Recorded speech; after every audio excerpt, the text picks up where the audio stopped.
nta kibazo. ubu se umaze igihe kingana icyo untegereje nye? Yego kumana, ntabwo ari kinini pe. ihangane nkerereho iminota 20 ku gihe twari twavuganye cyo guhurira hano. Ariko ni ukuri nta kibazo kiri.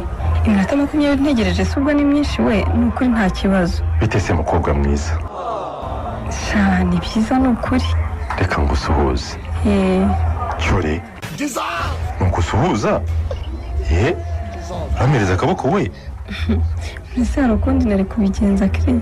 Ese we, uguzi ko ari nkaho tumaze imyaka tudahoberana. Ndabizi.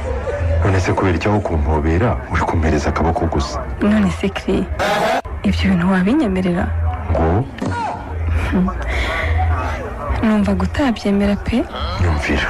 Nise ko twari dusanzwe duhurira muri siporo, aho kumpobera nkabona umereje akaboko gusa, numvaga ari ibyo. Ariko uzi ko nanjye nguhereza akaboko ntekereza ko nguhobera utabyemeranye. Yego mana yanjye, kuko se. Okay, noneho reka nkwisabira ikintu. Yego. Haguruka duhoberane sha. Niba mubinyemereye. Ahubwo binyemereye dore ni njyewe ubigusabye. Okay, ndabyemeye. Yambi.